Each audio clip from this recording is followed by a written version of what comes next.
Hi, Laura. First of all, thank you for answer our and give us this interview for Cola no Grid. Is an amazing opportunity. People in Brazil are so excited to have you running for this presidency. So, in the name of the all female fans in Brazil, we are such a fans of yours. So, first of all, thank you to take the time to be with us. Hi everyone. Thank you so much for having me. And yeah, thank you so much to all the support I received from Brazil. I love Brazil, but thank you very much. Oh, Brazil is very excited. So, for I will take the questions, me and the guys, and I hope everything you have any questions or wanted to add anything, feel free. This is like people are want to know more about you, your career, and know more about even more about this challenge that you are facing that running this presidency that's so important for us, especially for us girls, to see a woman in this high position. Well, okay. The first question: your career is a market buyer of fast rise and a more technical profile, with a strong focus in GT racing. That I'm a very big fan, and with a stronger focus in GT racing. And was a what is the turning point that made you decide to take this try to just run for this um the turning point that made you decide to go to the step aside of just be a driver and then run for this presidency. So yeah, as a driver, I see all the inside of motorsport, what's going on, and also as an entrepreneur, because I build also a few companies in Switzerland. I already saw what's going on the leadership, in all those real estate companies, and for me it was very important. Now wasn't a time, but more about an opportunity to give to the FIA a new vision as a racing driver in motorsport, and also as a person that is a member in other mobility clubs around the world. So it was very important to refresh a bit this old institution that is the FIA, that exists since 1904, so more than 120 years. And yeah, it was very important to me to have the right person also around, and to take this step now in 2025. That's awesome, and it's very important to see that this vision of yours, because it's something very important for us. Yeah, I mean, it's part of the new generation. I know sometimes the new generation think that motorsport is way too far from them, and they just don't take the step to go. So that's why I want in my program to make the motorsport affordable for everyone. Everyone that wants to try motorsport will have the ability to try it. So we need to have a better e-sport empowerment, also more karting committees. And I think it's very important to give opportunity to new talent to try at least. We will give the opportunity to 25 different talent a year to get into our young academy that can be women or men all around the world. Yes. Oh, really good. Laura,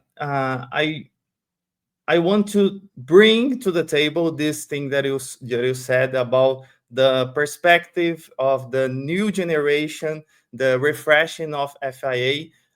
We would like to talk about your campaign proposals. Yeah. Obviously, your campaign has, I bet that it's a really focus on the future of motorsport.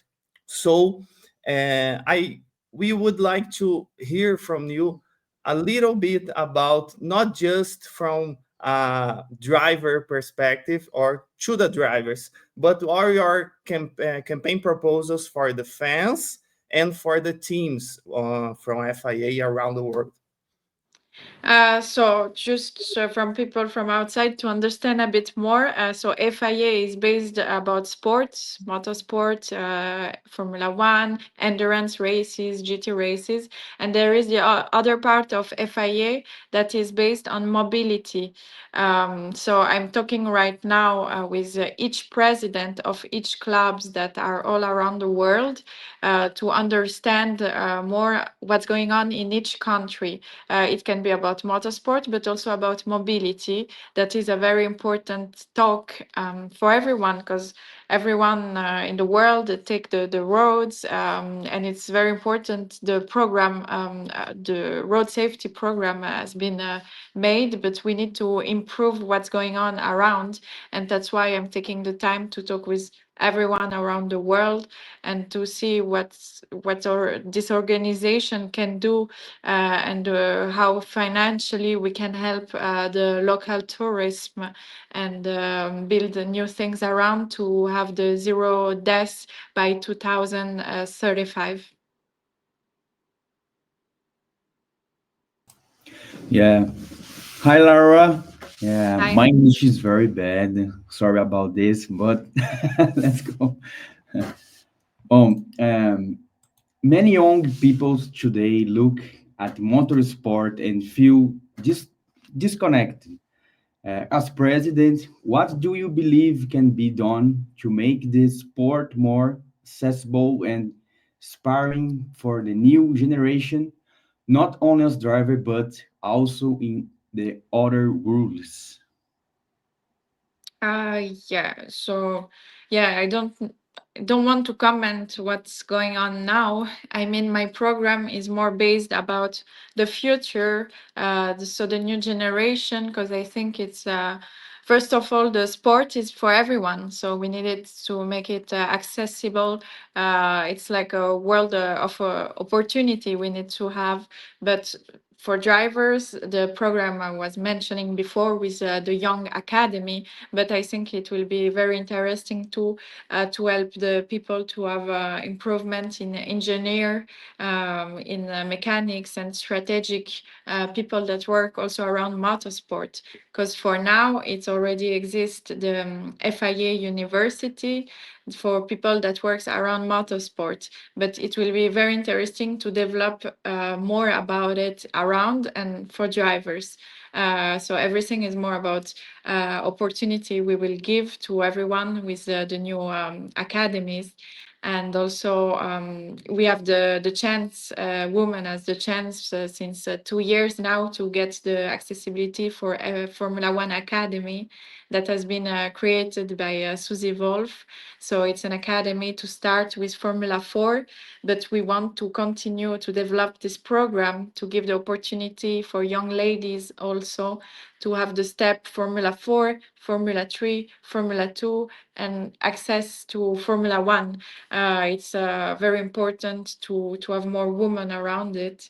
And also, I want to, especially as a young future president, to have more women in leadership in a very also technical position. I think it's quite the time also right now to have this young new energy, also woman, and that's what I'm defending now, young and woman. And we need to have our presence like that will be normal in the future. It doesn't have to be like exceptional, and it's very, very important. Yeah, and taking this question, and then as a woman motorsports, I feel like is motorsports a predominantly male environment? In practical terms, how do you increase female representation both on the track and in the garage and in the offices? We see as F1 Academy, as you say, gain strength. It's, I mean, the visibility that F1 Academy brings to the woman, the motorsports was amazing. Like we are just now see brands like Hello Kitty giving opportunity to the academy. So it's more important to the brand see the academy and expand this for women.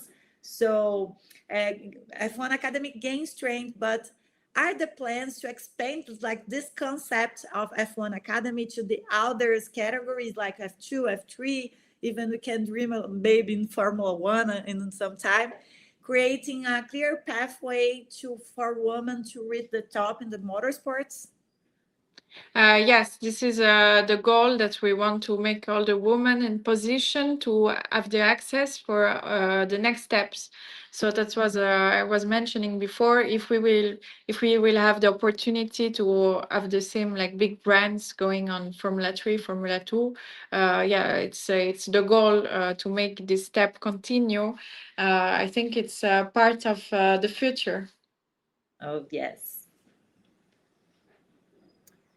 Laura, we want to talk about you're a young woman, and the new generations, the young generation is growing very fast to watching, to be an audience on the circuits in person, to see the racings around the world. And you, as a young driver, as a young woman, how do you see this election comparing with another two guys they are competing against? Because you are a young woman and these other two guys is old school. I can call this way. How it's an advantage for you to be a young with a young generation bringing to the table against this old school. I can say it. How do you see these different ages in this election? Well, first of all, I mean, I really respect the career of my competitors, but I think to be like a young lady now, it's kind of my strength, and I will use it in my advantage, because I think FIA needs new energy, and it's very important now to teach also the new generation. Then, yeah, I mean the young that has my age, to understand the way how sustainability works also around the world, all the mobility part, because it's kind of like a urgency of sustainability at the moment. And to have someone like me will also help, to see what's going on in the world, and trying to teach them. Yeah, I mean, it's not only about motorsport, but in general, I think it's very good to have someone that is going to be young and refresh. I mean, I'm not alone also in this challenge. I have people that have much more experience around me that will help me. And I'm very happy to learn every day with them, and to talk, to see what can we do together also with my new vision, because of course I will be there to go to talk with the people. I'm talking every day with a president of each clubs around the world. So for me, it's very important to take all the advice from everyone, to understand and to teach them something new. It will be part of the new FIA generation. About personal challenges, as a woman in motorsport, you have certainly faced and continued to face challenges. What has been the biggest difficulty you have encountered in your career so far, and how did you overcome it? What message would you like to leave for other women who dream of being part of this road? Um, yeah, what I will say, like, to women, to like young people, like, please, don't wait for someone to give you a permission, but just take your place and show the value you are. Please don't fight, just go through your dreams, go straight, because yeah, even in motorsport for me was quite hard with stereotypes sometimes, and I just proved my value, that I could be here, and as a woman I could also be now a president, because we have the same capacity as men. Why not? As a woman in motorsports, I feel inspired by you because, as you say, sometimes we have some difficulties, especially with some male think like this is not our place, but it is, and it's so inspiring to see you running as a president, and as Thank me you. and my boys here, that we are rooting for you. We are all very excited with this challenge that you are facing as and Thank you. Brazilian girls. I mean, I'm in a chat group with like 100 girls, and they are hysterical with your running for the presidency. Is very inspired, and thank you so much for giving us this interview, this inspired interview, and we are rooting for you and everything you need from Brazil and from Call on the Grid. We are here for you. And thank you very much. I hope to come very soon to see Brazil, because I love all the people in Brazil. And again, thank you so much for all your inspiring message too. That really helps me. Thank you very much. Thank you. And we'll come to Brazil and come to Interlagos. I know you have to race that track. It's amazing. Yeah, for sure I will soon, very soon. Thank you very much. Thank you, Laura. See you Bye-bye. soon. Bye bye. Thank you.